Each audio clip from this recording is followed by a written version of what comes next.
Selamat pagi semuanya. Terima kasih atas kehadirannya pada lecture pada hari ini. Pada kesempatan ini kita akan membahas salah satu metode biostatistik yang disebut General Linear Model atau GLM, Repeated Measure. Jadi biasanya kita singkat GLM RM.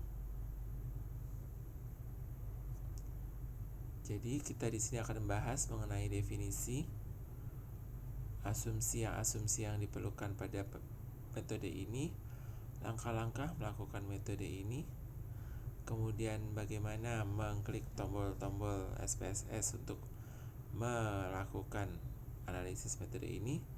Di sini juga akan ada link untuk video bagaimana melakukan analisis GLM-RM ini pada YouTube. Ya, mari kita mulai dengan definisi. Oke. Jadi, General Linear Model ini, general itu artinya adanya beberapa variasi seperti tipe variabel X dan Y. Linear itu memiliki kombinasi yang linear, dan GLM itu berarti terdapat kekumpulan beberapa prosedur statistik untuk analisis data yang memiliki variabel dependen maupun independen. Dependennya itu bersifat numerik atau kontinu, sedangkan independennya bisa kategorik, bisa numerik. Nah, pada analisis GLM ini, variabel independen yang bersifat kategorik kita sebut sebagai faktor, sedangkan variabel independen yang bersifat numerik kita sebut sebagai kovariat.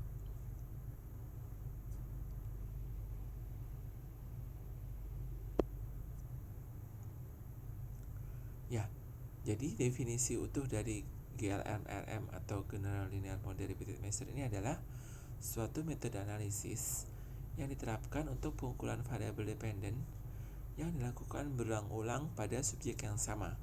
Jadi sekali lagi, ini pengukurannya dilakukan berulang-ulang. Artinya satu subjek, satu populasi dilakukan pengukuran tidak hanya 2 kali pre dan post, tapi beberapa kali. Misalnya pengukuran hari pertama, pengukuran hari kedua, pengukuran hari ketiga, dan pengukuran hari keempat intervensi. Jadi kita pantau perkembangannya hari demi hari selama mendapat intervensi. Misalnya kenaikan HB dari hari ke hari atau kenaikan HB dari minggu per minggu selama 4 minggu atau sebulan pada pasien yang mendapat suplementasi tablet besi. Kita cek HB pada saat sebelum mendapat suplementasi besi, kemudian cek HB minggu pertama, HB minggu kedua, minggu ketiga, minggu keempat. Lakukan berulang-ulang pengecekan HB. Kita analisis dengan metode GLM-RM ini. Bisa juga pada metode ini kita tambahkan kontrol yang tidak mendapat tablet besi. Jadi bisa kita bandingkan dengan kontrol perkembangannya.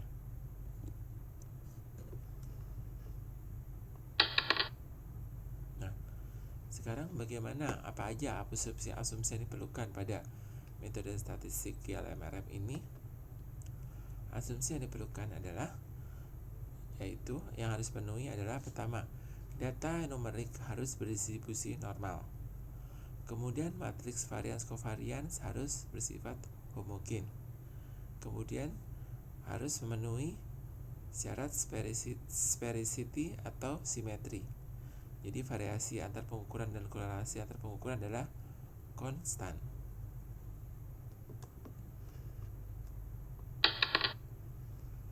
Ya, kemudian bagaimana langkah-langkah melakukan analisis GLM-RM ini? Langkah-langkah melakukan GLM-RM ini adalah pertama, kita harus melakukan uji normalitas data untuk data-data yang bersifat numerik. Kedua, kita lakukan analisis GLM-RM, yaitu kita lakukan cek panduan asumsi varian kovarian, kita cek panduan asumsi sphericity, kemudian uji multivariat dan kontras untuk melihat berapa mana terjadi perbedaan hasil pengukuran antar pengukuran pertama, kedua, ketiga, keempat, kelima, dan seterusnya. Kemudian kita juga melakukan uji efek between subject dengan test of within subject effect dan parameter estimate serta profil plots.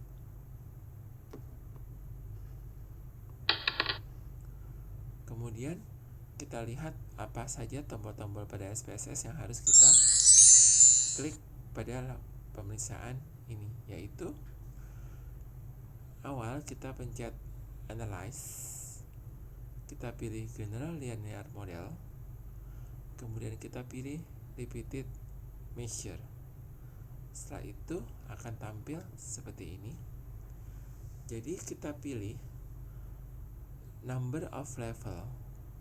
Jadi kita kasih beri nama within subject factor name. Kita beri nama faktor. Kemudian kita number of levelnya tergantung jumlah pengukuran yang kita lakukan. Misalnya kita lakukan 5 kali pengukuran, ya kita isikan di sini number of levelnya 5. Kemudian kita add.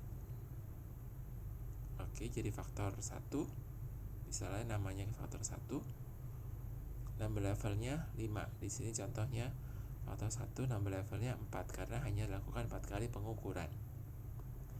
Setelah itu akan muncul seperti ini.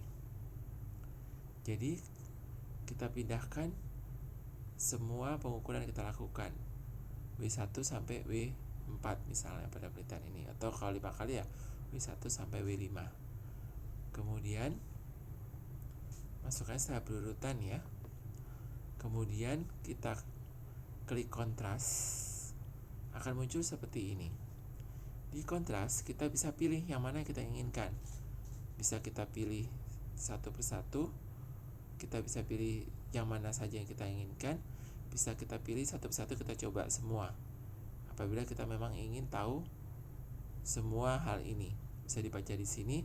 Misalnya pada simple kita akan bandingkan pengukuran hari pertama atau hari 0 dengan pengukuran hari kedua, pertama dengan ketiga, pertama dengan keempat, pertama dengan kelima.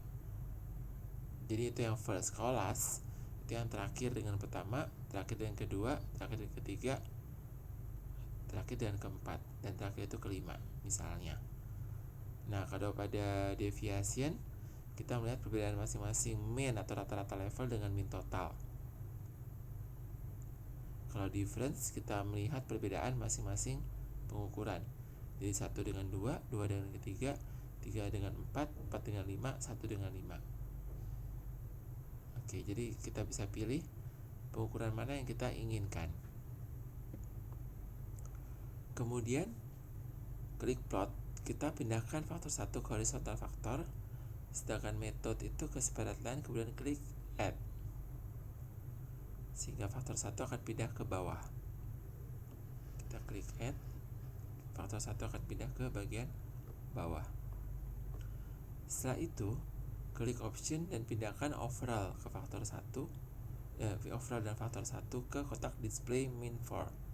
Kemudian kita klik di display, yaitu descriptive statistic dan estimate of effect size. Kita klik continue, akan muncul hasilnya. Untuk interpretasi hasil bisa dibaca sendiri pada kelanjutan slide ini.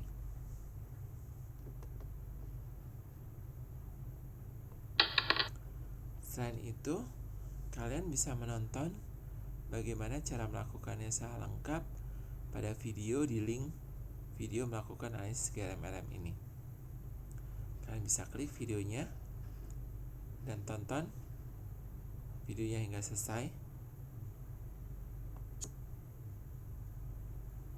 Welcome to Data Demystified. I'm Jeff Gallick, and this is my series of tutorial videos on how to use SPSS to work with data. In this video, I'm going to show you how to conduct, interpret, and even plot a repeated measures ANOVA. As always, we'll be using the YouTube viewing habits survey that I created, and you can find both a link to the data file and a video tutorial of the data below. Unlike univariate ANOVA, repeated measure ANOVA allows us to include multiple dependent variables at the same time, and in particular, it's most common, or if you're measuring somebody's weight over the course of a series of different parts of an experiment, that would be appropriate as well. In our data set, what we're going to look at is the reaction time for each of the 5 pages of the survey. So we see here we have 5 different variables. Ya, kalian dapat lanjutkan sendiri untuk menonton video ini, dan selamat belajar, selamat berlatih hingga mahir. Jangan putus asa. Terima kasih. Sampai bertemu pada pertemuan selanjutnya.